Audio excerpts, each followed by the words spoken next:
तो अभी सुबह के हो रहे 5:30 और मैं पहुंच चुका हूं वेरावल जंक्शन पे।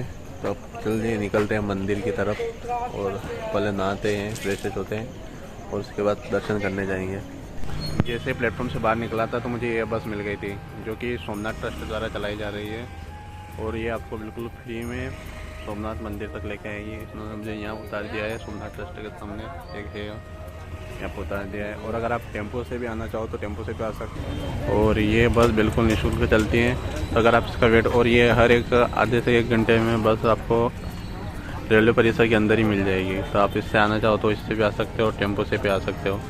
तो चलिए अब देखते हैं आसपास के घाट की तरफ। पहले नहा सो के फ्रेश होके फिर जाएंगे दर्शन करने। तो अभी नहाने के लिए मैं आ चुका हूँ त्रिवेणी संगम से, जो कि सोमनाथ मंदिर से लगभग 600 से 700 मीटर की दूरी पे है। और चलो बताता हूँ आपको, ये त्रिवेणी संगम, यहाँ पर 3 नदियों का संगम है, हरिणा, कपिला और सरस्वती। तो इन तीनों नदियों के संगम को यहाँ पर त्रिवेणी संगम कहा जाता है। और मैं आया हूँ यहाँ पर नहाने के लिए। तो फिर नहा धो के फ्रेश होके फिर जाएंगे मंदिर सोमनाथ जी के दर्शन करने।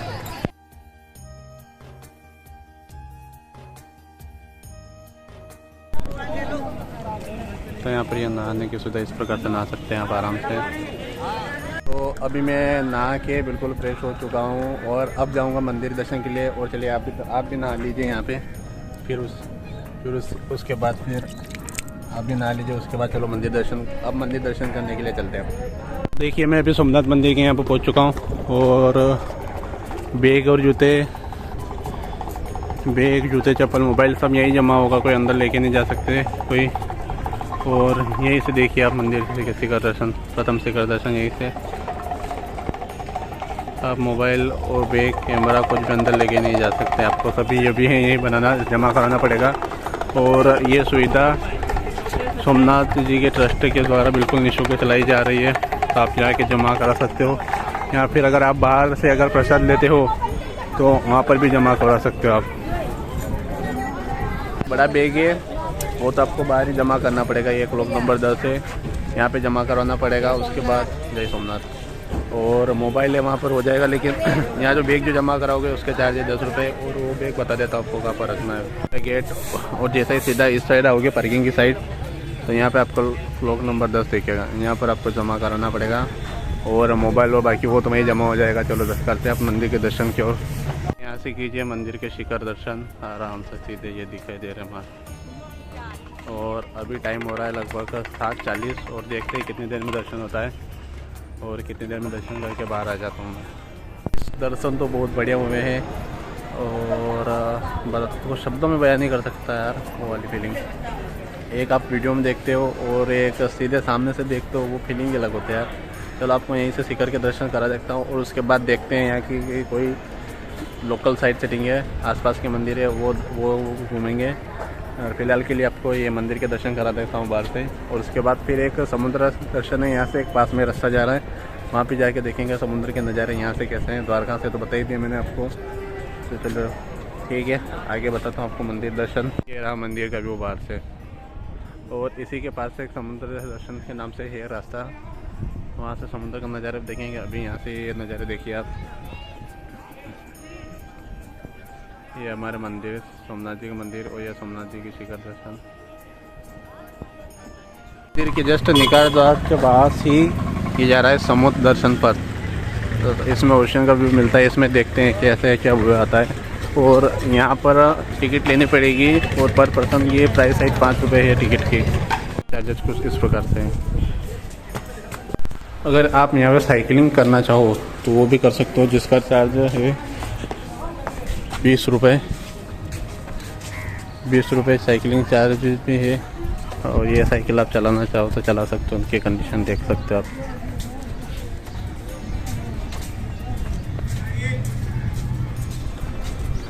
और चलिए अपने समुद्र दर्शन परमानेंट प्रवेश के नियम कुछ अगर आप पढ़ना चाहो तो पढ़ सकते हैं यहाँ पे। ओके इसको तो इस बीच पे आ चुका हूँ मैं और यहाँ पर है एक बालाजी की मूर्ति और वहीं पे सामने है अपने सोमनाथ जी मंदिर का व्यू। और यहाँ से चलेंगे हम बीच की साइड। आप यहाँ पर कैमल राइडिंग करना चाहो तो वो भी कर सकते हो और समुद्र के व्यू लेना चाहो तो वो भी ले सकते हो। बिल्कुल आप आज इसमें समुद्र के बिल्कुल पास में। भाई जूते गीले करने के लिए आया आई लहर आई लहर आई लहर आई आई भागो भागो पीछे ये आएगी लहर। ये इसी के साथ धीरे धीरे आगे जाओ। चलो अपनी आएगी अब आने में थोड़ा टाइम लगेगा इसको। पैर रखते पूरी रेत है तो ऐसे कोई दिक्कत ही नहीं है यहाँ पे। सही बीच पे घूम के आओगे और ये सीधा रास्ता जा रहा है मंदिर की तरफ। जो मंदिर से पीछे का व्यू है, मंदिर वहाँ से मंदिर के पीछे का व्यू दिखेगा। और यहाँ से बाहर जाना तो सीधा बाहर भी जा सकता।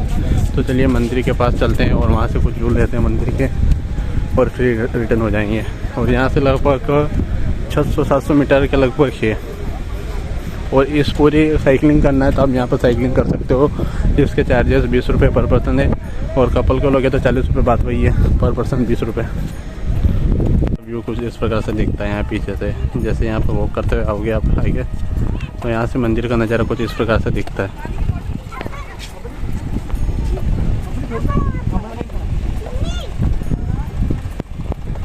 थोड़ा और क्लोज से ये है, अपने मंदिर के दर्शन कर लीजिए आप यहाँ से। समुद्र का ये नज़ारा है ना, आप मंदिर के यहाँ से भी देख सकते हो मंदिर। बस में आपके पास मोबाइल नहीं रहेगा और आप टिकट लेके यहाँ आ सकते हो इस वॉक पे। और यहाँ आप यहाँ से फ़ोटो क्लिक करवा सकते हो। ये समुद्र के व्यू यहाँ से कुछ इस प्रकार से। अगर आप यहाँ आना चाहें तो यहाँ पे आ सकते हो। जय सोमनाथ लिखा हुआ है यहाँ पे।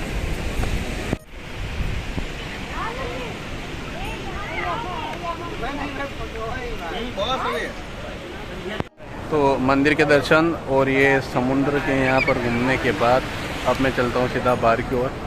बैग ये कलेक्ट करते हैं और बस बोल रहे हैं 3 बजे है। अगर टेम्पो शेयरिंग में देखते अगर वो मिलता है तो उससे मैं लोकल साइड सीटिंग पे लिए चला जाऊँगा। तो फिर 3 बजे तक देखते हैं। और अगर तब तक अगर शेयरिंग में मिल जाता है तो उसमें चले जाएंगे। बस में लगता है बोल रहे हैं कि बस 50 रुपये के लगभग है और टेम्पो में है जो 100 रुपये के लगभग लेगा आपसे। तो उसमें फ़ायदा देखते हैं अब आगे क्या होता है। जो भी होगा मैं आके आपको अपडेट करता रहूँगा। और आप भी साइकिलिंग करना चाहो तो कुछ इस प्रकार आप भी कर सकते हो। यहाँ पर लेके घूम सकते हो जो कि आपको बाहर एंट्री के टाइम में मिल जाएगी 20 रुपये में, 1 घंटे की 20 रुपये। तो चलिए अब चलते हैं बाहर की ओर और फिर देखते हैं अपना नेक्स्ट स्टेप क्या है। अभी मैं यहाँ ट्रस्ट के यहाँ आया था तो ये अभी मैंने बुकिंग करी अपनी डॉर्मेट्री की। 150 रुपये पर पर्सन के हिसाब से है ये। और ये बुकिंग करी मैंने यहाँ आके। फिर सोमनाथ डॉर्मेट्री अतिथि गृह नॉन AC और AC वाला है, उसके चार्जेस 200 रुपये हैं।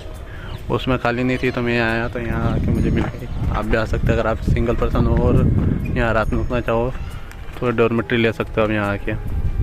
चलो ठीक है, अब अपना बैग लेके आते हैं वहाँ से।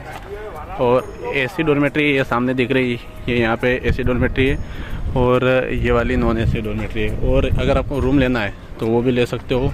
जो इसके पीछे सामने की तरफ दिख रहा है ना वो वहाँ पे रूम मिल जाएगा आपको एक तो वहाँ पर। और ये सामने एक ये दिख रही है सोमनाथ महेश्वरी, ये यहाँ पर भी आपको ये मिल जाएगा। ये सारे सोमनाथ ट्रस्ट की ओर से चलाए जा रहे हैं। अब इसमें क्या है कि अब आपको इसमें ताला अपना खुद से लेके आना पड़ेगा। लोकर मिलेगा आपको लेकिन ताला आपको खुद से लेके आना पड़ेगा। और वो आप यहाँ पे लगा सकते हो। यहाँ से तालों के साथ में नहीं दे रहे, पहले दे रहे थे लेकिन शायद अब बंद कर दिया उन्होंने। तो अब देखते हैं, ताला लेते हैं, बैग लेकर आते हैं, यहाँ रखते हैं, थोड़ी देर आराम करेंगे, फिर जाएंगे खाना खाने जो कि सोमनाथ मंदिर ट्रस्ट की तरफ से चल रहा है। और उसके बाद चलेंगे अपन दर्शन करने। पहले टेम्पो की तलाश करेंगे, अगर वो मिल रहा है तो ठीक, अगर उसमें कम में काम हो रहा होगा तो ठीक, नहीं तो फिर अपन बस से करेंगे सोमनाथ दर्शन। सोमनाथ मंदिर के जस्ट पास में एक मंदिर है, सोमनाथ जी का पुराना मंदिर है जो कि अहिल्या बाई ने बनवाया था। तो आप यहाँ आकर भी दर्शन कर सकते हो। और यहीं पर ये मंदिर जस्ट सोमनाथ मंदिर के जस्ट पास से मंदिर से ही है और यहाँ पर निःशुल्क भोजन प्रसाद भी मिलता है, तो आप वहाँ भी जा सकते हो भोजन करने के लिए। पहले मंदिर दर्शन करके आते हैं, फिर जाते हैं भोजन प्रसादी के लिए। इस मंदिर का निर्माण देवी अहिल्याबाई ने कराया था और मंदिर का व्यू कुछ इस प्रकार से बाहर से अंदर की ओर चलते हैं। इस सबको घूम के अंदर की ओर नीचे की ओर साइड जाना पड़ेगा ऐसे ऊपर से। और ये मंदिर के प्रवेश द्वार सोमनाथ।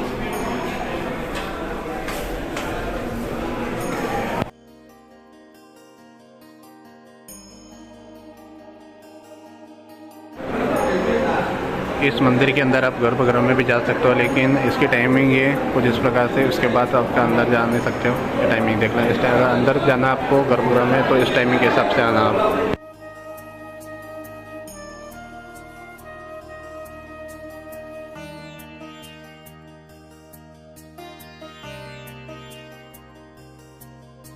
इसी मंदिर में अगर गर्भगृह के दर्शन नहीं होते, अगर बाहर से निकलते हैं तो बहुत जल्दी निकाल देते हैं। अगर गर्भगृह में जाते हैं तो उस टाइम आपको थोड़ा एक्स्ट्रा टाइम लग सकता है, लगभग यहाँ से जैसा अगर गर्भगृह के अंदर जाते हैं तो लगभग आपको 20 मिनट आराम से लग सकते हैं।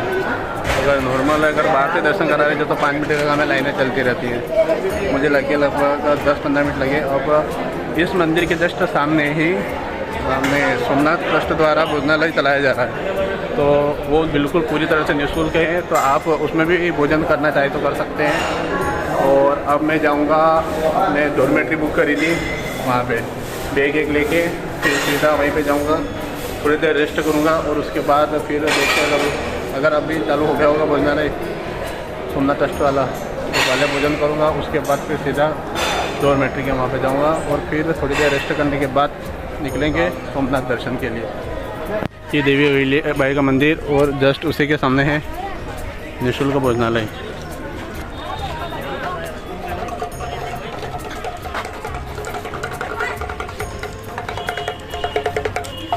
अभी मैं यहाँ आया था पूछने के लिए, तो इन्होंने बोला है कि यहाँ भोजनालय शुरू होने की टाइम है दोपहर के 11 बजे से जो 3 बजे तक चलेगा, और उसके बाद फिर टाइमिंग है फिर शाम को 7 बजे से चलता है, 7 से 10 के बीच ऐसा कुछ है।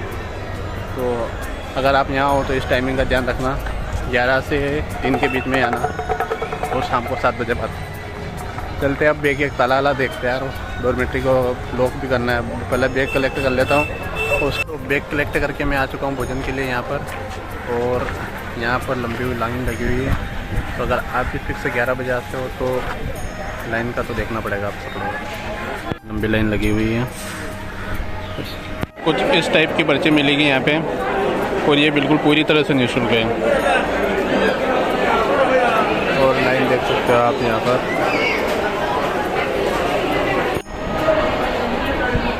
सबको लेके आ चुका हूँ, आपको बताता हूँ क्या क्या मिला है। बैठे हैं अभी आराम से फंक्शन के चल रहे हैं, यहाँ पर आराम से बैठ कर भोजन करेंगे। उसके बाद जाऊँगा मैं अपने जो डॉर्मेट्री रहेगी वहाँ थोड़ी देर आराम करूँगा, और उसके बाद फिर जाएंगे। देखते अगर बस आती है तो ठीक है, नहीं तो फिर टेम्पो से जाएंगे, कुछ करता है फिर। ये थाली में ये हलवा, रोटी, सेव की सब्ज़ी और दो, ये दोनों अलग अलग सब्ज़ी है, और चावल, अचार। तो चलिए भोजन करते हैं, फिर मिलते हैं आपसे। 1-2 घंटे आराम करने के बाद अब मैं निकलता हूँ बाहर और देखता हूँ बाहर के साधन है कि नहीं है। फिर टाइम हो रहा है लगभग 1:30 बजे, 1:35, और मैं 12 बजे आ गया था यहाँ पर, और तब से सो गया था। चलो दिखाता हूँ मैं आपको अपनी डॉर्मेट्री। कुछ इस प्रकार से रूम मिलते हैं, और ये लॉकर काफ़ी बड़ा लॉकर है, आराम से 2-3 बैग आराम से आ जाएंगे। और ये तालाब को ही लाना पड़ता है सेफ्टी के लिए, और कुछ इस प्रकार कर सकते हैं। और ये है बाथरूम एरिया, 2 इसमें, एक इंडियन है और 2 वेस्टर्न, और 3 नहाने के हैं, और ये हाथ मुँह धोने के लिए, और थोड़ी सी हल्की सी जगह इस साइड भी है पीछे के व्यू देखने के लिए, लेकिन व्यू कुछ है नहीं। अब चलते हैं अपन बाहर। और वैसे भी यहाँ पर हर एक फ्लोर पर जाने के लिए एक लिफ्ट भी लगी हुई है, आप बिल्कुल भी पैदल नहीं चलोगे, लिफ्ट निकलेगी।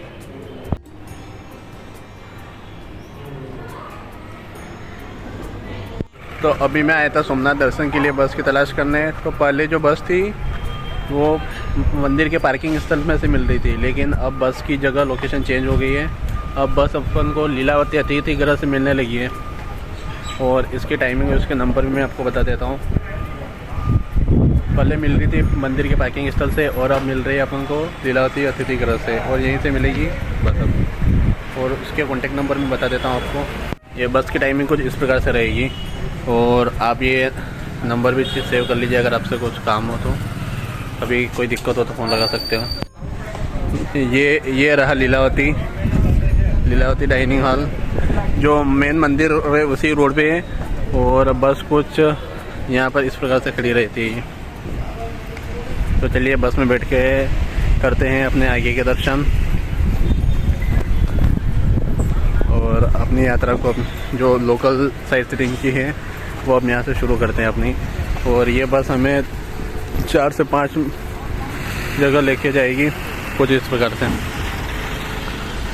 लीलावती मंदिर से ये जो बस है पूरी तरह से इलेक्ट्रिक और एसी वाली रहने वाली है, तो आपको बैठने में सफरने में तो कोई दिक्कत नहीं। पहले जो बस थी वो बिल्कुल नॉर्मल चल रही थी, और अब जो चलने लगी है गुजरात की स्टेट वाली चलने लगी है। अब इसमें देखते हैं अभी किराया कितना लेते हैं और कहाँ घुमाते हैं, और वहाँ के आगे की जानकारी भी बताएंगे आपको। तो बने रहिए वीडियो के साथ, और आप अभी तक देख रहे हो तो चैनल को सब्सक्राइब कीजिए, लाइक कमेंट जरूर कर, और कमेंट में ज़रूर बताना कि आपको कैसा लग रहा है ये वीडियो। ये आप जो सोमनाथ की जो जर्नी है ना, उसका एक्सपीरियंस कैसा लग रहा है आपको वीडियो देखते हुए। और बस भोलेनाथ से यही दुआ करूँगा कि आप भी बहुत जल्द यहाँ आके खुद से दर्शन करें, क्योंकि खुद से दर्शन करने की फीलिंग ही कुछ और होती है। तो चलो ठीक है, देखते हैं अपने पहला स्टॉप। हमारी बस का पहला पड़ाव जो है वो है श्री राम मंदिर, और श्री राम मंदिर, और यहाँ पर श्री परशुराम जी ने तपस्या करी थी, तो उनकी तपस्या स्थली भी इसको कहा जाता है, और उनका एक मंदिर भी है। तो चलो आइए दर्शन करवाते हैं आपको अंदर जाके। ये है प्रभु श्री राम जी का मंदिर।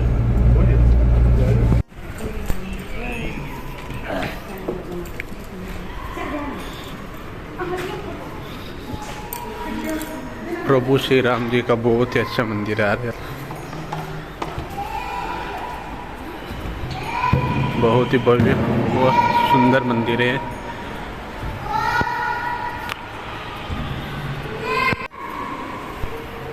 और साइड में बालाजी, और एक तरफ है हमारे गणेश जी।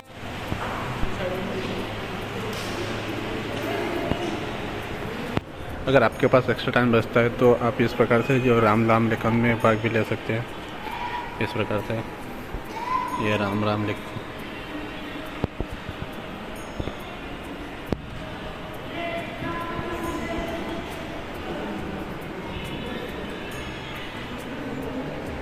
देखिए ये श्री नरेंद्र मोदी जी द्वारा अध्यक्ष माननीय नरेंद्र मोदी जी की ओर से सोमनाथ ट्रस्ट को उपहार दी गई है। ये वाली जो झांकी है गणेश जी की, ये सारी श्री नरेंद्र अपने पीएम मोदी की तरफ से दी गई है। ये यहाँ पर है कुंड बना हुआ है, और इसी के साइड में है हमारे परशुराम जी की ये बहुत ही अद्भुत मूर्ति। इसके भी दर्शन कीजिए। और कहते हैं श्री परशुराम जी महादेव ने यहीं पर तपस्या करी थी, तो इस वजह से इसको श्री परशुराम महादेव की तपस्थली के नाम से भी जाना जाता है। और पास में ये शिवलिंग जी हैं, जिसके श्रृंगार भी बिल्कुल लगभग अपने सोमनाथ जी का उसी प्रकार से है, और कुछ इस प्रकार से दर्शन कर सकते हैं आप इनके। अब चलते हैं अपने बस में, देखते हैं अगला स्टॉप कौन सा है। बस का अगला स्टॉप जो है वो है गोलोक धाम। और यहाँ की स्टोरी कुछ इस प्रकार से है कि यहीं पर भगवान श्री कृष्ण ने अपनी देह का त्याग किया था। तो गोलोक धाम मंदिर में पहला मंदिर है गीता मंदिर, और यहाँ के स्तंभों पे पूरी गीता लिखी हुई है। तो अगर आपको टाइम मिले तो आप बिल्कुल पढ़ सकते हो, नहीं तो इसी से अपने यहाँ भगवान श्री कृष्ण जी के दर्शन करके, जब दर्शन करोगे तो इसी के पास से रास्ता जा रहा है जो जा रहा है बलदेव जी की गुफा की तरफ। और कहते हैं जब कृष्ण लीला ख़त्म हो गई थी तो उसके बाद बलदेव जी यहीं से शेषनाग का रूप करके पाताल की ओर चले गए थे। तो वो दर्शन भी कराता हूँ आपको।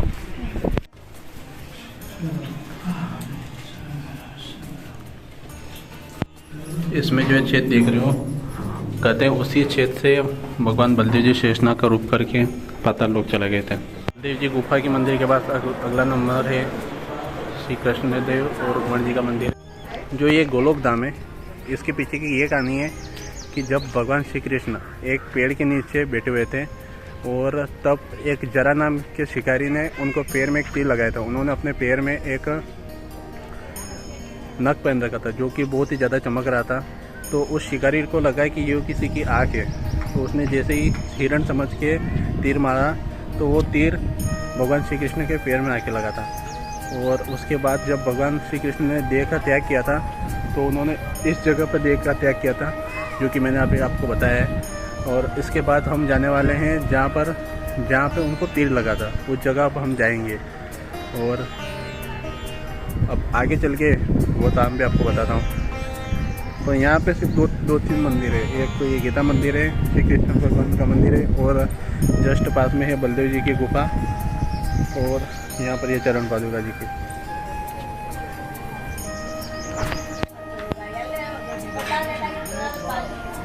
सभी दर्शन के लिए भगवान श्री कृष्ण की चरण पादुका की। बस का जो अगला स्टॉप है वो है त्रिवेणी संगम, और वो मैंने आपको सुबह ही बता दिया है। तो अब जाने से कुछ मतलब तो है नहीं, तो अब मैं बैठता हूँ यही बस में बैठ के आराम करता हूँ। और फिर देखते हैं अगला स्टॉप पे, मुझे लगता है बाणगंगा पे मिलेंगे अगला स्टॉप। तो अब आराम से मिलते हैं वहीं पर। सोचा उतर के बता दूँ एक बार और त्रिवेणी संगम। और ये रहा त्रिवेणी संगम के कुछ नज़ारे, यहाँ से आप बिल्कुल आके फ़ोटोशूट करवा सकते हो। ये जो कि ये मैंने आपको सुबह ही बता दिया था, ये त्रिवेणी संगम 3 नदियों का संगम हो रहा है। और जो सामने दिख रहे हैं उसके जस्ट पीछे है समुद्र। यहाँ पर ऐसे बोटिंग भी चलती है त्रिवेणी संगम के लिए, लेकिन शायद अभी पानी कम है तो ऐसे बोटिंग नहीं चल रही है। लेकिन आप पहले जब बरसात यहाँ पर तो शायद बाद में ठंड के टाइम पे बोट भी चलती है, जिससे आप आराम से बोट में बैठ के भी आराम से देख सकते हो, त्रिवेणी संगम तक जाके आ सकते हो। तो चलते हैं वापस से बस में। हमारे अगला स्टॉप जो है वो रहने वाला है बाणगंगा। और जरा नामक जो शिकारी ने भगवान श्री कृष्ण को बाण चलाया था ना, वो बाणगंगा से ही चलाया था। और वहाँ पर बाणगंगा में 3 शिवलिंग बने हुए हैं, 2 पास में है, एक थोड़ा दूर है, और समुद्र उनका जल अभिषेक करता रहता है। तो अब अगले स्टॉप पे बताते हैं, वहीं भी बाणगंगा पे चलते हैं और वहीं से आपको भी बताते हैं।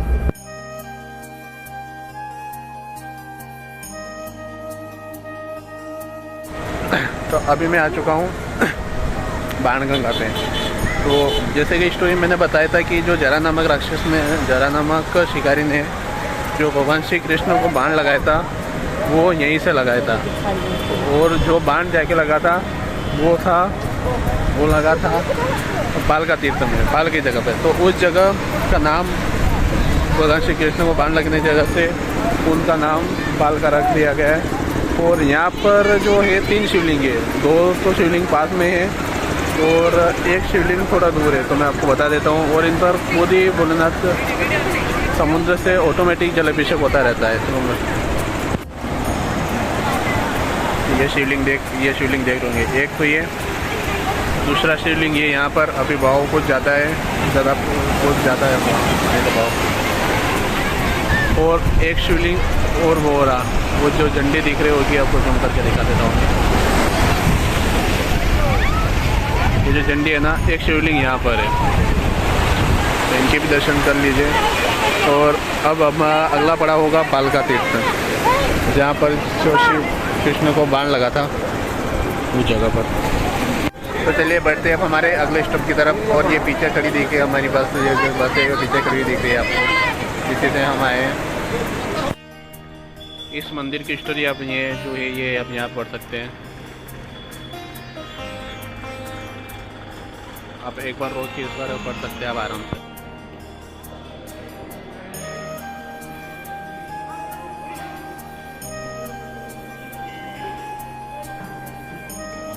तो जो बालका नामक तीर्थ है, तो इस मंदिर के पीछे की ये स्टोरी है कि जब भगवान श्री कृष्ण पेड़ के नीचे बैठे हुए थे तो उन्होंने अपने पैर में एक मणि पहनी हुई थी जो कि बहुत ज़्यादा चमक रही थी।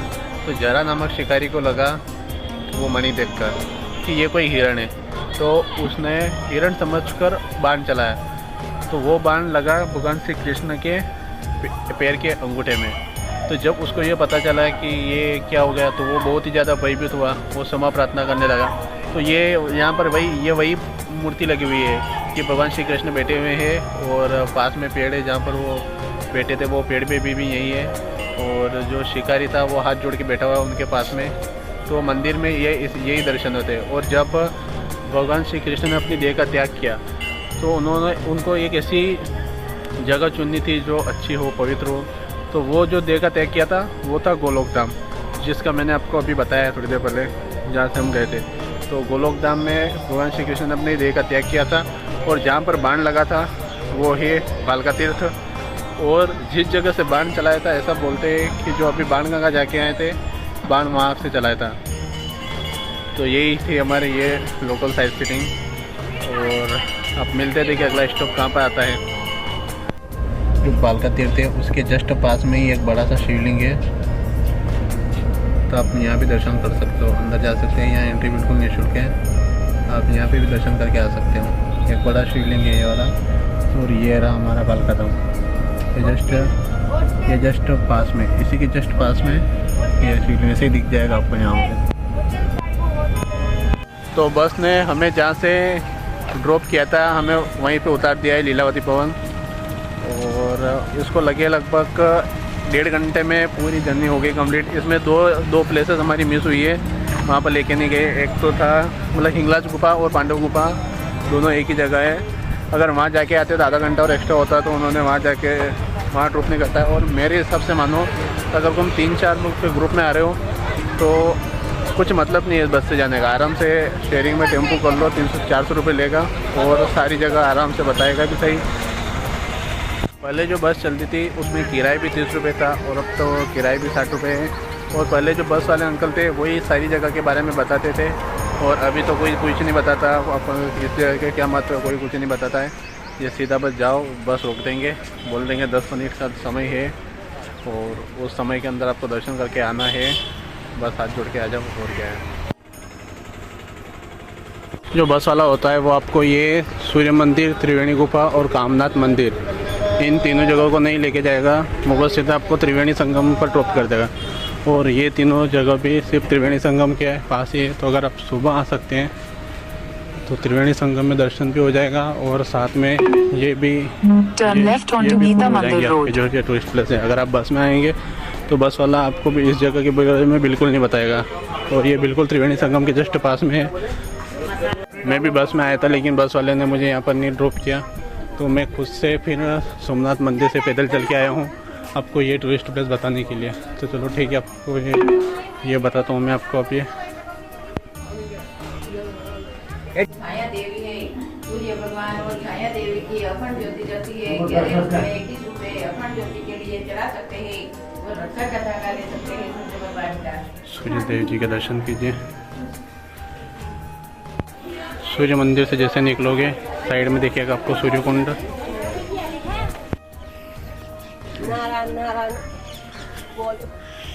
ये यहाँ पे सूर्य कुंड।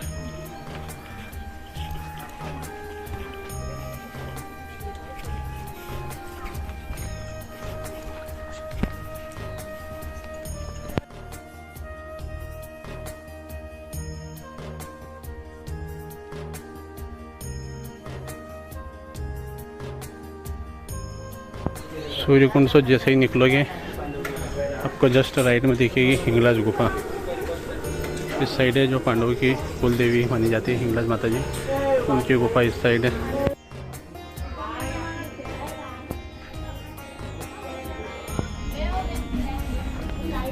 गुफा में से बैठ के जाना पड़ता है।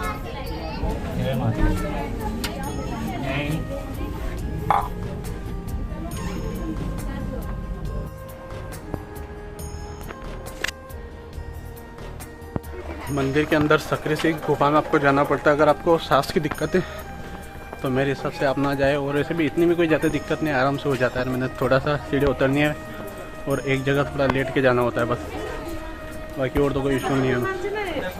आप हिंगलाज माता मंदिर ये गुफा थी, और सूर्य मंदिर के जस्ट पास में है कामनाथ देव मंदिर का, वो भी दर्शन करा देता हूँ आपको। ये सभी दर्शन आपको बस वाले तो बिल्कुल नहीं कराएंगे, ऑटो वाले जरूर करवा देंगे सारे। चलिए ठीक है, आपको सीधा ले चलता हूँ। जैसे जस्ट दर्शन करके आओगे, जस्ट इसके पास जैसे त्रिवेणी संगम की तरफ थोड़ा बढ़ेंगे, बस वहीं पर है ये दर्शन। तो जैसे ही यहाँ से दर्शन करके निकलोगे आप, और जस्ट सीधा पास में है तो शारदा फीट सोमनाथ, इसी के अंदर है कामनाथ देव का मंदिर। तो चलिए वहाँ दर्शन करके आते हैं। ये जस्ट अंदर है ये कामनाथ महादेव का मंदिर, यहाँ पर भी दर्शन कर सकते हो आप। और इसी के जस्ट पास में है त्रिवेणी संगम, वो तो बस वाला वैसे दर्शन करवाई देगा आपको। तो बस ये 2-3 स्पॉट है जो बस वाला नहीं करवाया था। ये कामनाथ महादेव मंदिर,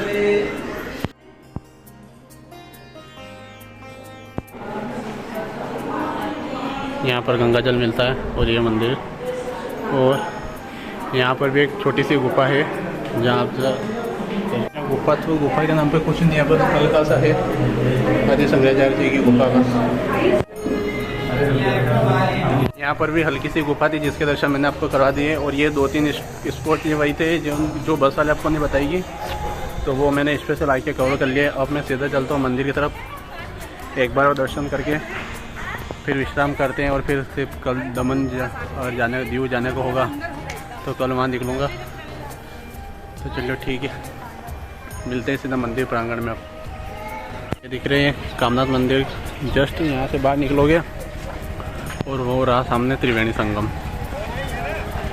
तो आप बिल्कुल ये 4-5 लोकेशन है जो बिल्कुल आप आराम से कवर कर सकते हो आराम से।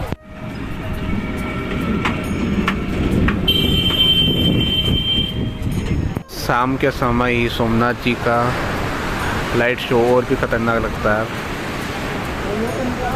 अभी हो रहे 7:30 और मैं वापस से ये सुदर्शन पथ है ना चक्रू, यहाँ पर आया था और यहाँ से देख रहा था। और अभी सोमनाथ का जो नाइट का व्यू है ना, जब लाइट शो चलता है वो और भी खतरनाक लगता है। तो उसको बताता हूँ मैं आपको। ये लाइटें बदलती रहती है, बस यहाँ से देखते रहो, मज़ा आता है। धीरे धीरे लाइटें चेंज होती रहेगी। अभी फ़िलहाल थोड़ी रोशनी के कारण ये जो लाइट है ना, ये अभी कैमरे में ऐसा लग नहीं रहा है कि चेंज हो रही है, लेकिन अब जब रियल आंखों से देखते हो तब ये ऐसी चेंज होती हुई दिखती है। अभी थोड़ा बहुत लगता है कि हाँ थोड़ी बहुत चेंज हो रही है। बस ये लाइटें ऐसी चलती रहती है, जो और भी ख़तरनाक लगता है। और साथ में समुद्र का व्यू, वो तो है ही सही। एक बार नाइट के दर्शन सोमनाथ जी के, ये रहा सोमनाथ जी का मंदिर। और तो अभी बज रहे हैं रात के 8 और अभी मैं सोमनाथ जी के दर्शन एक बार और करके आ चुका हूँ। और अब मैं इस वाले ब्लॉग को यहीं विराम दूंगा। और देखते हैं, अगर कल मुझे दमन भी जाना है, अगर दमन गया तो अब जो अगला ब्लॉग आएगा वो दमन और दीव का आएगा। नहीं तो ये इस यात्रा का मेरा आखिरी ब्लॉग है। इससे पहले वाला ब्लॉग था वो द्वारका का था, और ये वाला ब्लॉग है ये सोमनाथ के लिए है। और बस चैनल, अब वीडियो अच्छी लगी हो तो चैनल को सब्सक्राइब जरूर कीजिएगा, और कमेंट सेक्शन में बताना ज़रूर कि आपको क्या जानकारी मिली इससे। और बस महादेव जी से यही प्रार्थना करूँगा कि वो आपको आने वाले कुछ समय में आपको अपने धाम पे बुलाए, वहीं आपको दर्शन दें। क्योंकि जो मोबाइल में देखते हैं उससे अच्छा आँखों से खुद से सामने से देखते हो ना, कुछ दर्शन की कुछ बात ही और अलग होती है यार।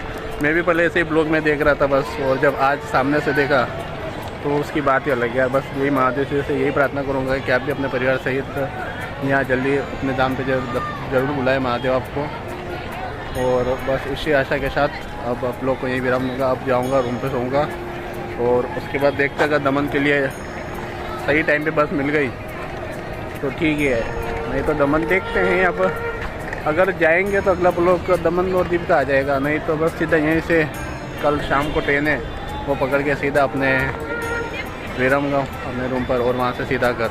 तो चलो ठीक है, मिलते हैं फिर। जय सोमनाथ। आप सभी लोग कमेंट में एक बार जय सोमनाथ, जय श्री सोमनाथ से नारे लगा दीजिए बस एक बार, बस यही देखना देखिए कितने लोग लगाते हैं।